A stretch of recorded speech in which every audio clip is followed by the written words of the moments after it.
बेड़ी हनुमान, समुद्र शाप और अदृश्य बंधन की कथा। जहां समुद्र भी आदेश मानता है, ओडिशा की पवित्र भूमि पर बसी पुरी, जहां हर सांस में जय जगन्नाथ गूंजता है, वहां एक ऐसा रहस्य है जिसे समुद्र की लहरें भी फुसफुसाकर बताती हैं, पर शब्दों में कभी पूरा नहीं खोलती। जगन्नाथ धाम की परिक्रमा करते हुए सिंहद्वार से थोड़ी दूरी पर समुद्र की ओर बढ़ो तो एक साधारण सा दिखने वाला पर भीतर से असाधारण बेड़ी हनुमान मंदिर मिलता है। ये कोई सामान्य मंदिर नहीं, यहाँ हनुमान जी बेड़ियों में हैं, लोहे की जंजीरों में बंधे हुए, और कहा जाता है ये बेड़ियां हनुमान को नहीं समुद्र को बांधती हैं। जब जब समुद्र उग्र हुआ, जब जब लहरें मर्यादा तोड़ने लगीं, किसी अदृश्य शक्ति ने उसे यहीं रोक दिया।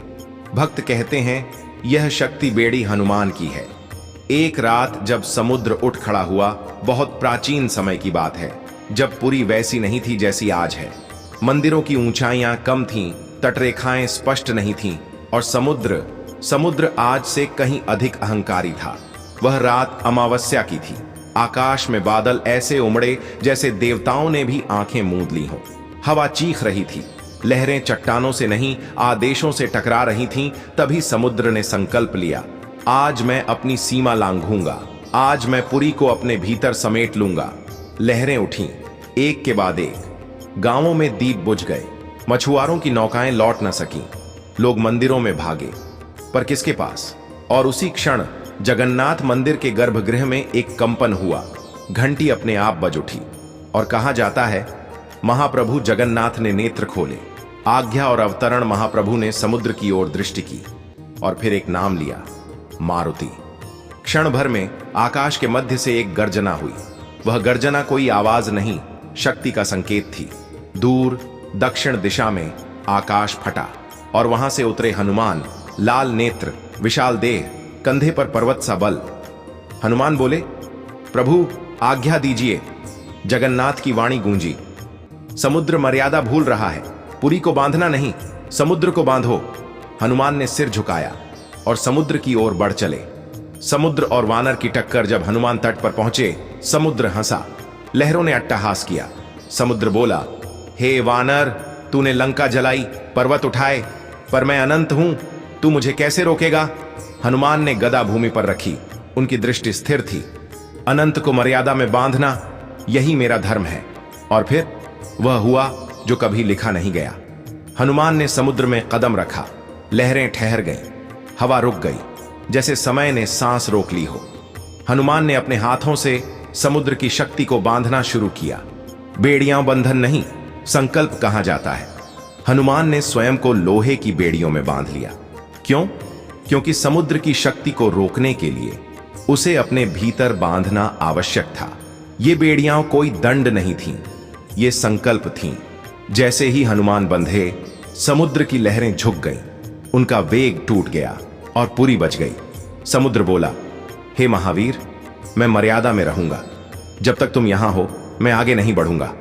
स्थायी प्रहरी जगन्नाथ ने आज्ञा दी, हे हनुमान, यहीं रहो, जब तक समुद्र है तुम पहरेदार रहोगे। और तभी से बेड़ी हनुमान पुरी के तट पर स्थायी प्रहरी बन गए। भक्तों के अनुभव जो आंखों से नहीं दिखता। आज भी जो भक्त सच्चे मन से यहां आता है, वह कुछ अनुभव करता है। किसी को लगता है मूर्ति की आंखें हिल गईं, किसी को लगता है जंजीरें हल्की सी खनकी, और कुछ कहते हैं रात में कोई पहरा देता है। वैज्ञानिक कहते हैं संयोग, भक्त कहते हैं अनुभव। जब बेड़ियां हटाई गईं, लोक कथा है। एक बार किसी शासक ने आदेश दिया, हनुमान को मुक्त करो, ये बेड़ियां अपमान है। जैसे ही बेड़ियां ढीली की गईं, उसी वर्ष समुद्र में भीषण चक्रवात आया। लहरें अंदर तक घुस आईं। डर के मारे बेड़ियां पुनः बांधी गईं और समुद्र शांत हो गया। रहस्य आज भी जीवित है। आज भी वैज्ञानिक पुरी की तटरेखा पर हैरान है कि कैसे समुद्र जगन्नाथ मंदिर की सीमा तक कभी नहीं पहुंचता। कोई कहता है भूगोल, कोई कहता है संरचना, और कोई धीरे से कहता है बेड़ी हनुमान। पुरी के बेड़ी हनुमान का महारहस्य। समुद्र देवता और भविष्य जगन्नाथ और हनुमान का गुप्त संबंध, रक्षक जो सेवक भी है। बहुत कम लोग जानते हैं कि पुरी में हनुमान केवल रक्षक नहीं है, बल्कि सेवक भी हैं। यहां हनुमान को राम भक्त के रूप में नहीं, बल्कि जगन्नाथ के आज्ञाकारी प्रहरी के रूप में पूजा जाता है। कहा जाता है, जहां राम स्वयं नहीं है, वहां हनुमान बंधन स्वीकार करते हैं।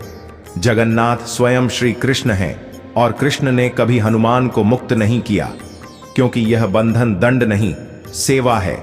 वह लीला जो शास्त्रों में नहीं, पुरी के कुछ प्राचीन सेवायत बताते हैं। हर वर्ष नवकलेवर से पहले एक रात ऐसी होती है जब बेड़ी हनुमान के मंदिर में दीपक अपने आप तेज हो जाते हैं। समुद्र की आवाज अचानक शांत हो जाती है और गर्भगृह में कदमों की आहट सुनाई देती है। मान्यता है, उस रात जगन्नाथ स्वयं हनुमान से मिलने आते हैं और पूछते हैं, मारुति, क्या अब भी तुम तैयार हो? हनुमान का उत्तर आज भी वही है, प्रभु, जब तक आप चाहें। हनुमान का मौन व्रत बेड़ी हनुमान की मूर्ति खुले मुख वाली नहीं है। वे बोलते नहीं, वे आदेश नहीं देते, वे केवल देखते हैं। साधुओं का कहना है, अगर हनुमान यहां बोल पड़े तो समुद्र टूट जाएगा। इसीलिए यह हनुमान मौन व्रती हैं। रात, साधु और निषिद्ध समय, सूर्यास्त के बाद का नियम, बेड़ी हनुमान मंदिर में सूर्यास्त के बाद पूजा बंद कर दी जाती है। क्यों? क्योंकि लोक मान्यता है। रात के समय हनुमान केवल मूर्ति नहीं रहते। कई मछुआरों ने बताया, रात में समुद्र के किनारे एक विशाल छाया चलती है, कभी कभी जंजीरों की।